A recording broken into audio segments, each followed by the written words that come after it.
Before Meghan and Harry there was Wallis and Edward, the most controversial couple in the history of the British royal family, with many similarities to the Duke and Duchess of Sussex.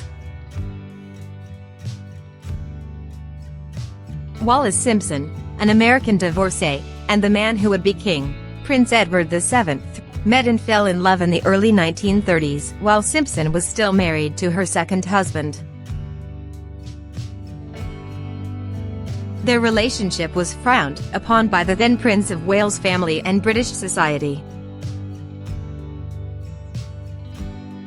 5 months after Edward became king, he intended to marry Simpson, but the marriage wasn't accepted by the monarchy.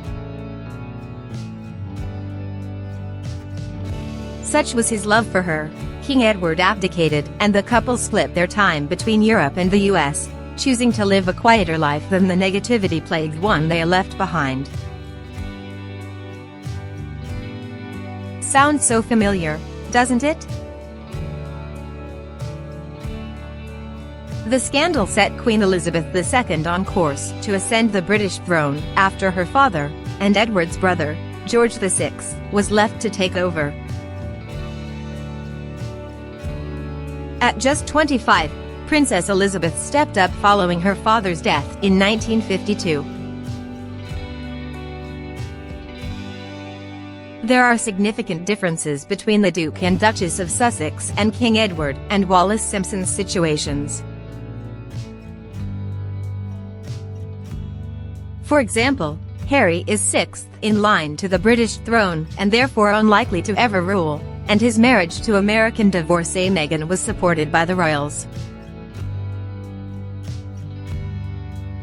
However, both women struggled to adjust to life in Britain's old-fashioned monarchy, with its unspoken rules that govern everything from behavior to topics of conversation.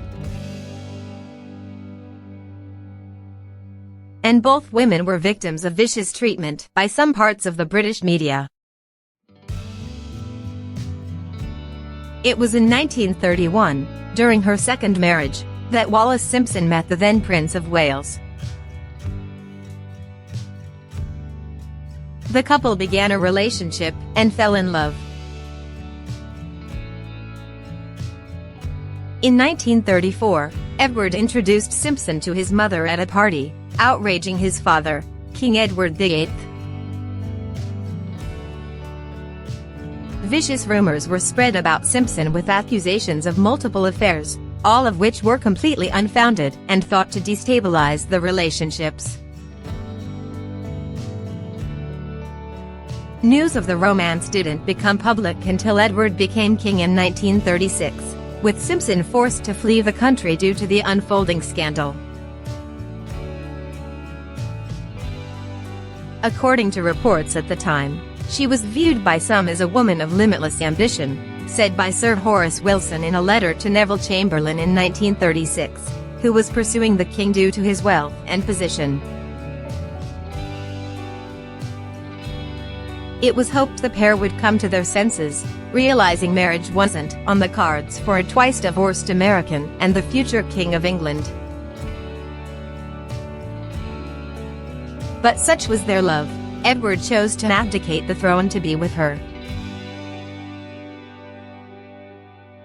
King George, upon the news of his abdication, said, "I have found it impossible to carry the heavy burden of responsibility, and to discharge my duties as king as I would wish to do, without the help and support of the woman I love." It wasn't unlike Prince Harry's public statement announcing he and Meghan were taking legal action against some tabloids over the bullying treatment of someone I love. Edward and Simpson married 1 month later on June 3, 1937 at the Château de Cande, led to them by French millionaire Charles Badeau. Just like Harry and Meghan, they too had wealthy friends whose homes they could use for personal reasons. The Duke and Duchess of Sussex famously fled to Canada in December 2019, where they stayed at the multi-million-dollar mansion of mining magnate Frank Justra. Edward became known as the Duke of Windsor, and following their marriage, Simpson was known as the Duchess of Windsor, although she was never able to share her husband's his/her Royal Highness title. Simpson never understood the public's reaction to her. She was unaccustomed to British society and ill-prepared for the reaction to Edward choosing her over the British throne. Upon leaving England, she said in a letter to Edward, "The world is against me and me alone.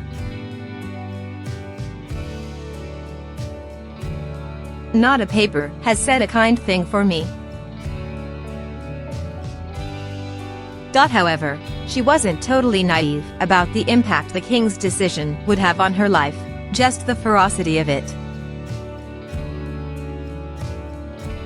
Simpson is understood to have told Edward, "I am so anxious for you not to abdicate, and I think the fact that you do is going to put me in the wrong light to the entire world because they will say that I could have prevented it." The Duke of Windsor died of throat cancer in 1972, and the Duchess of Windsor traveled to England to attend his funeral, staying at Buckingham Palace during her visit. Following her husband's death, Simpson became increasingly frail and reclusive. She continued to be financially supported by both her husband's estate and an allowance from the Queen before dying following a battle with dementia and suffering several falls, including a twice broken hip in 1986.